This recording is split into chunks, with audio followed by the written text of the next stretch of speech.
over a year, Cindy. But Ginger was such an important part of the Spice Girls. Oh, you gotta move on, baby.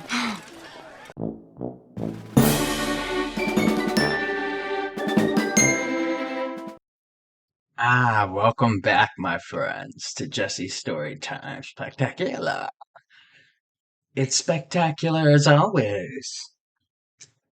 Today, we're going to take a nice deep dive on the Creep series. So they've got Creep, the original.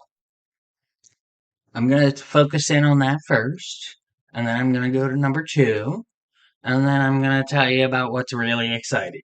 Okay? Cool. Let's begin. Creep came out in 2014, and it's become a cult classic found footage film. All about a serial killer who is very unhinged and hires people to videotape him for 24 hours and then puts them through bizarre psychological torture and then eventually kills them. But every victim, he does something different and tries to up the ante to them and kind of, up his last kill kind of thing. It's very interesting. So, this one, he hired, basically, a guy named Aaron, and this whole thing takes place in 2012. So, our killer's name is apparently in this film just referred to as Joseph. Mainly, I'm going to go back and forth between him and the Creep, but y'all will know what I'm talking about, all right? Because he likes to change his name. All right, so we've got Aaron, and basically he's answered this, but I have verified now and looked on it. It looks very much like a Craigslist ad, of which you get $1,000 for videotaping for a day, no experience needed, discretion wanted, or something like that. And then it's just, goes into the whole, this guy, Aaron, is driving there and he's desperate for work, so he's picking this job up and he realizes that this place is in the middle of nowhere and it's at some weird cabin. So he's got to head there. I believe it was said at, what's it called? Discretion appreciated. I think that was it. Uh, the film's honestly kind of short and it's a little drawn out. This one has not quite as much of a good flow to it as I feel number 2 has, but I love the way Joseph slash the Creep looks in this movie. I'm sorry. I've got a huge, huge, huge crush on this dude, okay? Huge. He's so hot. I'm just like, oh my god, just to like, get naked again and kill somebody. Please. It's kind of, yeah, no. Pretty bad, right? Terrible. But, we're watching a horror movie here. And, by the way, it's, from both Mark Duplass and his brother, Patrick Bryce. I'm not sure, but apparently they're brothers or something, and they both teamed up to make Creep 1, and then he did some production stuff with Creep 2. But Mark Duplass is the main dude, and when he got hooked up to, Blumhouse, And this was back in 2014, remember? Uh, so he decided to make the film, The First Creep, in 2012, happening, and kind of play off of the whole rise of online gigs and whether you should trust people and stuff like that for those and all that sort of jazz. But, you know, cautionary tales. And let's just say Aaron gets quite weirded out immediately. I don't want to spoil anything. This is a spoiler free thing, but I'm going to touch on a couple things throughout the films, but I do find it funny. I feel like Creep 1 has a little more psychological comedy to it, though. Even though it's kind of hidden in there, it's there's a little comedy to just how outrageous he's being.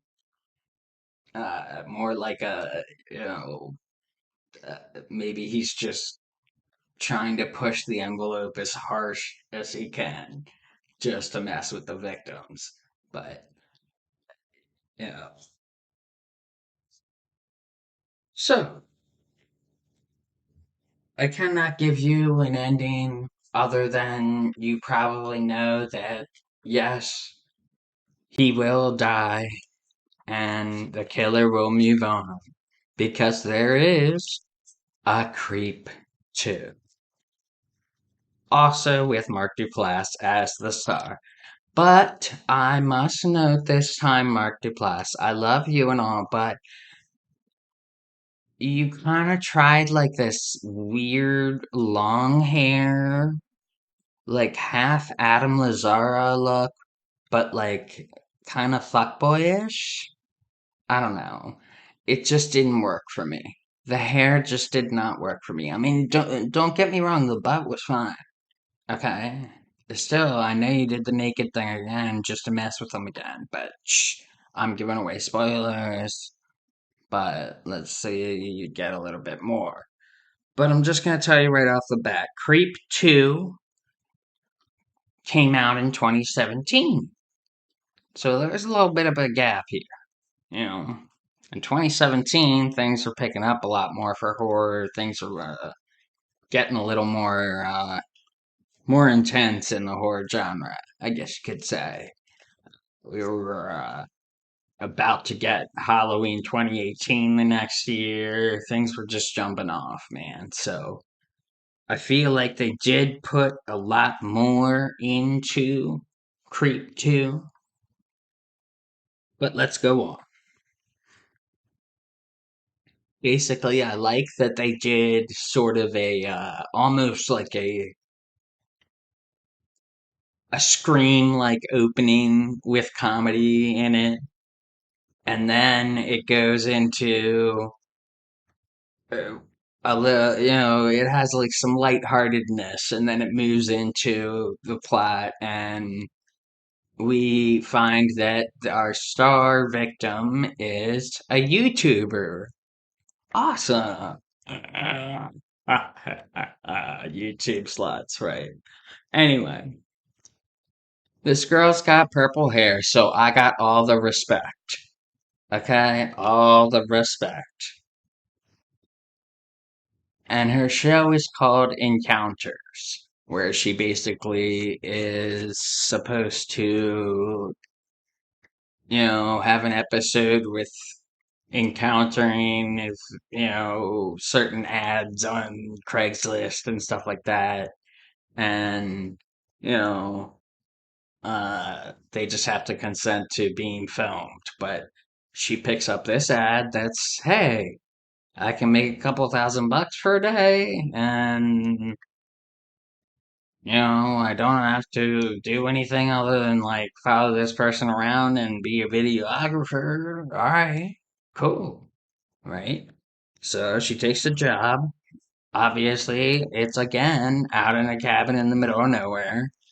So it's just like, the perfect creep setup like usual. Although I do enjoy that they kind of showed some more sides to him in this film. He plays a few different mini personalities going to kind of mess with her. Uh, it's very bizarre. It's also, he's kind of half flirting with her at the same time through some of it to mess with her head about everything and making her too comfortable. And it's also just funny because it's so bizarre for both of them because they're both just completely, off the wall, weird individuals, and it's just how it is. But she's affectionate too, it, you know, she's open to these things also to help her content and see where things go with stuff, just to make sure her content of the whole thing was good and stuff. So she's kind of doing her job at the same time, but it's not like she's gonna sleep with him or something. Sorry, I'm ruining that for you. She ain't putting out. I, but she kind of tries, maybe. Shh. Alright, so let's see. This one came kind of interesting. I like the little technology they used with it because, like, in the Craigslist ad they show, it's like, you can, like, text this, you know, whatever 5-digit number or whatever they are. Yeah, yeah, the 5-digit number things, and then you just text to it and then you get a response back from the company or whatever. I just thought that was fun, because it's 2017 and you know, Craigslist isn't what it used to be, and there's everything else also now, like Facebook Marketplace, all that stuff. So, you know, I don't know.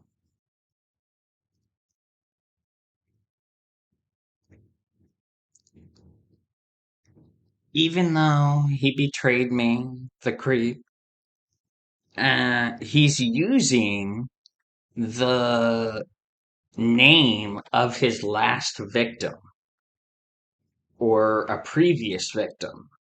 So now he's going by Aaron, which is ironic and kind of funny of him carrying on that name, but that was his last good kill because we've seen at the beginning that he didn't really enjoy the kill. So there's some, things in that beginning part there. But you'll see what I mean, because I'm not going to ruin stuff. Anyway, our victim, Sarah, by the way, I actually remember her name. My purple, YouTuber queen girl who's all adventurous and taking the job and like laughing at him, like, trying to mess with her immediately and kind of sees through him a little bit, so it's more of a challenge to him, the whole thing. Y'all know what I mean. It's straight people shit. But I get it. But it's also like, Mark Duplass. How to talk. I know. But she also, I feel like he challenges her because she has a mean poker face about a lot of the things she does. And he also sort of has a mini crush on her, I believe, because sort of the way that she brings him out of a bad place in one of the beginning things that he decides to show her. Obviously, he's showing her all these things about his life and talking about some backstory that's funny, and you guys will enjoy it. It's funny, just kind of the way he lies about them, and he's so nonchalant about it and everything. But Creep 2, I feel, was a definitely well put together step up from Creep 1, only because it's not like the runtime or anything was all that bad. It was just a little bit longer, but it still had the perfect found footageness of it. It really captured the whole creep fun tape stuff, and you know he kind of kept on with the comedy edge a little bit, but like the dark humor, kind of like the thing you feel like at a watching like a Dexter show or something. I know it's ironic, it's goofy, but like at the same time, they make it all serious and you know, blood, guts, and gore, all that. So we move on to the Creep tapes. We all thought we were gonna get this Creep 3, and we were gonna get a whole whole lot more naked Markiplier beginning things and stuff, and more interesting kills, a new victim. And we were all excited, and we're like, "Oh my God, is Blumhouse gonna give us this? Are they gonna finally fund a 3?" Mark Duplass is like, hey, like, it's been a little while since 2017, but he decides, okay, I'm just gonna blow the world's butt up and, you know, blast one out here and shoot a load at everybody and be like, I'm just gonna tell everybody, like, June 4th of 2024 that, like, I've already made a show. Alright? And Netflix took it. They're gonna buy it and let me just throw it out there and see how it does. But the funny part is that if he keeps doing this and it does well, obviously Netflix will pay him better and he'll get, better money from it and whatnot. But he also said, hey, if nobody likes it on Netflix, I have all the rights. It's all me, baby. Nobody else is telling me what to do here. I own the rights on this. No one else can change my stuff. No one else owns my story. It's the Duplass brothers. Remember, Bryce is the director. Even though they have different last names, yes, there are brothers that have different last names. Families are different like that. Not everyone is exactly traditional. Oh, all right. Anyway, I absolutely love Creep 2. So I'm just leaving it there on that one. But the Creep tapes is what we're getting now. Duplass is just shooting a load out again, being like, hey, I'm hot, I'm here, and I got a whole bunch of serial killer tapes like that we get to see in the little closet that he adds another disc or VHS or whatever to his little collection or USBs. I love it how it kind of goes up in technology too. SD cards and stuff. It's kind of fun. But uh, all we get though is that we are teased now because we don't get a release date yet. It's just soon, you know.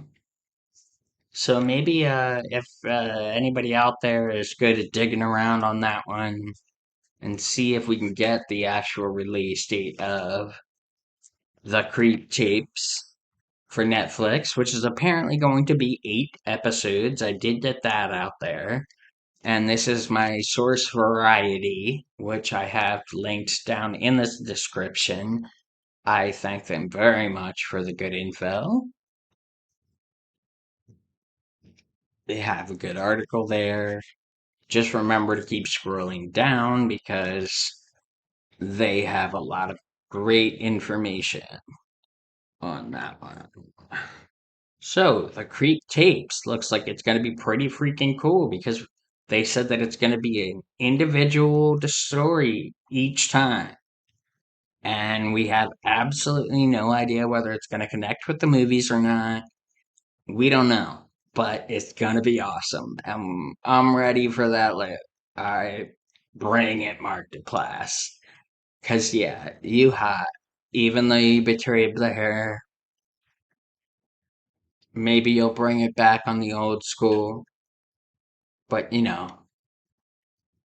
either way, we're gonna watch the Creep tapes on Netflix. This is Jesse's Storytime Spectacular, and I'm out. And I love y'all. Peace.